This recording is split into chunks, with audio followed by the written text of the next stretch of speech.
Hi there, and welcome to this decision-making tutorial on logic puzzles. Now this is actually going to be the second of two tutorials, so make sure you've checked out the first one, which is talking about golden clue, follow through, and stated fact first, before we go on to this method, which is sort of our backup method if those ones don't work. So the thing that we're going to do in this tutorial is look at the fill-in method, which as I said is a method that we can use with logic puzzles. It's just often not the fastest. So if we can use the skills in the previous tutorial, we will. We're also going to look at handling some of the more complex logic puzzles, which come with a whole bunch of variables, and how we can break those ones down.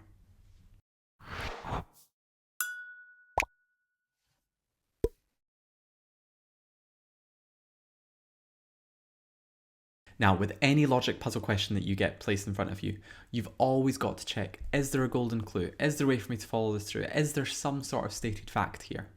If we don't have any of that, then we can start using a fill-in method, which is where we're going to draw a table out and basically just pop all the information into it. It's preferable to use the other methods as you can get to the answer a lot quicker, sometimes in only 2 steps. So before you actually jump in and try a logic puzzle, step back and ask yourself, can I do this any easier than I'm about to try? Spoiler alert, these ones you're not able to do it that easy. So if you would like to give this one a go yourself before we talk through the answer, pause the video now and give it a whirl. If not, stay right here and we're going to go through the answer. So with this one I have quite a lot of text at the beginning, but reading through it I see that that first paragraph is just sort of telling me the names of the 4 boys, the colours of their boots and the colours of their socks. I've been asked which statement must be true. So I'm just going to draw a little table to help us process all the information that we've got going on here. So I know I want something to do with sock colour and boot colour. Those are going to be my 2 important things to start off with. I'm going to want a third column, which is going to be the name of the boy. So I've got Aaron, Adrian, Sergio, and Shivam. And of course, just using shorthand here, I can't be bothered to write them all out, so there's no need to actually write out full names within decision making. And again, just have as bootleg a table as you want, and let's just start filling in the information that we have. So I've been told that Adrian wore yellow boots, so let's pop that in there. Shivam wore green socks, so let's pop that in there, and Sergio wore yellow socks. Again, let's put that in there. So we've processed our first 2 statements already, so let's just score those off as we go. Those ones are all relatively simple. The person wearing red socks wore blue boots. Well, that means that person must be Aaron, because that's the only person that we've not yet assigned either a sock or a boot colour to. So that means that we can fill in Aaron having red socks and blue boots. And in the last statement, the person wearing yellow socks did not wear red boots, which means Shivam must have been wearing red boots, because Sergio can't have done that. So we can fill in the rest of the table now, so let's just pop these in. So we can say that Sergio wore green boots and Adrian wore blue socks. So now we can just go through our statements one by one and eliminate them if they don't follow with our table here. So Adrian wore red socks, well no. Aaron wore red socks, Adrian wore blue. Sergio wore yellow boots, no, he wore green boots. Shivam did not wear blue boots, yes that's true, Aaron was wearing blue boots. And Sergio wore red boots, again, doesn't really make sense here. So based on the information that we've got, the answer is C. So you can see we had a little table to fill out, a lot of information to put in it, but work through your statements one by one and put all the information you can down into that table.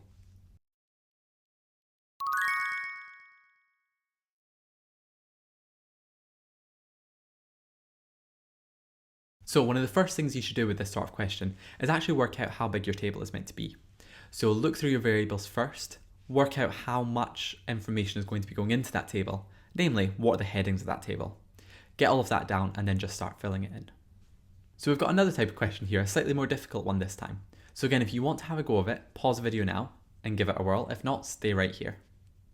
So here I have 3 friends and I've got a car and a subject each. So let's just pop that in. So I've got car and subject and my 3 friends. So I can see I've got 3 names mentioned throughout. I've got Ole, Jack and Matthew. So there we go. Let's pop all of that into a little table here and let's just start filling in the information that we have going for us. So starting off, Ole doesn't own a cargo. That's still important for us to know. So I'm just going to basically write in cargo or C, but put a line through it so I know that he doesn't have that. Jack doesn't own a hoodoo, so similar, I'm just going to put H, put a line through it. The medical student, who also doesn't own a cargo, is best friends with Matthew, one of the 3 friends. So that means Matthew can't be the med student, Because as much as we want to be friends with ourselves, we can. So we're going to say Matthew cannot be a med student. Now I've got med in maths, I'm just going to write out med here. And we know that the med student doesn't own a cargo, but we don't know whether that's Ol or Jack yet, so we can't put anything else in yet. So Ol doesn't study maths, so let's pop that in as well. So we're just going to write maths, pop that, and also does not have a Muzdu. So if we do M line through it, so that means that he must own a hoodoo, so that we can put H in there. So the geography student has a hoodoo, so therefore we know that Ol must be a geography student. And if we know that Matthew isn't a med student, that means Jack must be a med student. So med in there. And then we can fill in the last remaining subject, maths. And as you see from our question, we're wanting what subject does Matthew study. So the answer is going to be maths. We could try and attempt to fill the rest of our table. There's literally no point in doing that. We've already got our answer. So the answer here is going to be C, maths. So very well done if you did manage to get that one.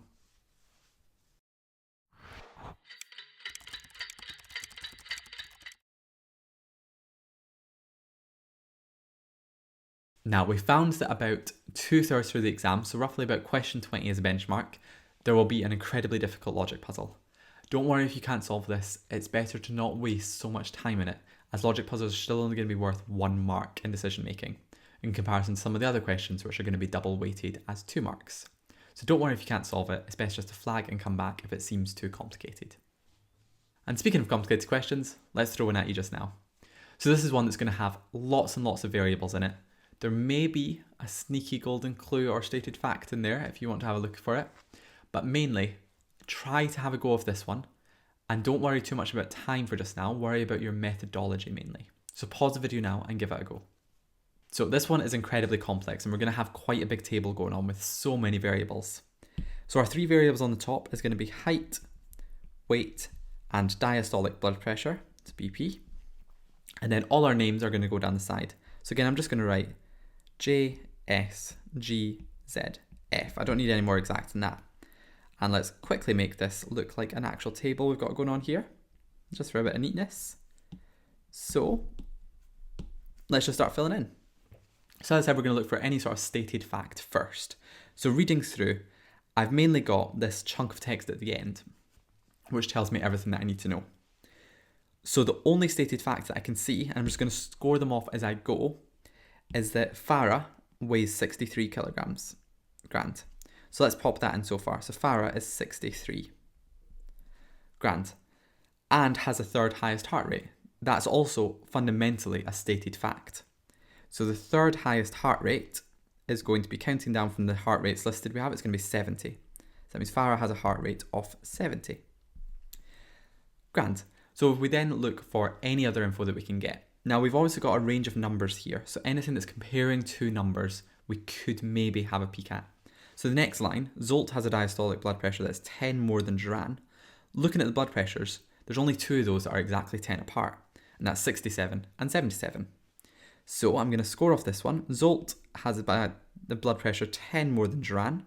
So that means that Zolt must be 77 and Duran must be 67. Grand. So we want the person who has the 3rd highest diastolic blood pressure, well, we don't know yet, has the highest heart rate, again, we don't know that yet, and weighs lower than Farah. Okay, so that means that the person who has the highest heart rate and the 3rd highest diastolic blood pressure has a weight of 60. So let's just put that in as a translation of our last statement. We've not used it yet, but I'm just going to pop that in there. So the person who has a heart rate of 75 and a weight lower than Farah, so a weight of 50, has the 3rd highest diastolic blood pressure, so 85. So know that that's a combination going on there, and that has to either belong to either Sathu or Jing, because everyone else has at least one of those variables filled up. So let's see if we've got anything else going on. So one person's diastolic blood pressure that is 85 has a heart rate that is 2 more than Jing. Okay, so looking at the heart rates, the difference of 2 that we've got is from 73 to 75. So, and they have a blood pressure of 85. And if we go right back up to the beginning and look at the last statement, one person's diastolic blood pressure is 85, has a heart rate that's 2 more than Jing. We've got the diastolic blood pressure of 85 here. So the heart rate's 2 more than Jing. So So that means Jing must have a heart rate of 73. So let's pop that in, which means the only line of that table that's left to fill in with our blue bit here is going to be Sithu. So let's just pop that in as well. 75, 50, 85. And we could attempt to fill out more of the table, but we've already answered our question, because our question is what is Sithu's weight? So here the answer is going to be 50 kilograms, so A. So with this one, it is incredibly complicated. There's a couple key tips to take away from this one. Always make sure you check for stated fact, golden clue, follow through, any of that jazz, because it'll make it much easier to deal with. Secondly, make sure that you understand what your data looks like in terms of what sort of table you're going to be drawing. Next, focus on what you're actually being asked and stop when you've reached that stage. It's tempting to want to fill out the entire table, but it's not going to do you any good in decision making. And of course, last but not least, just make sure you're understanding the relationships between them. So for example, if we didn't understand that that blue bit down the bottom had to all be sort of one row of the table, we wouldn't have ever been able to slot Sithu in like that. So understanding just how your data looks can actually really help you with the more complex questions, which include lots and lots of variables.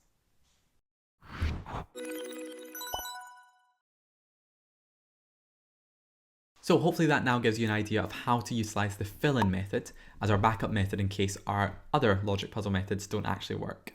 You've seen some worked examples of them, and hopefully that doesn't put too much fear in you, because these questions are manageable with enough practice and enough logical thinking. So thanks for joining us for another tutorial, and I'm sure I'll see you again soon.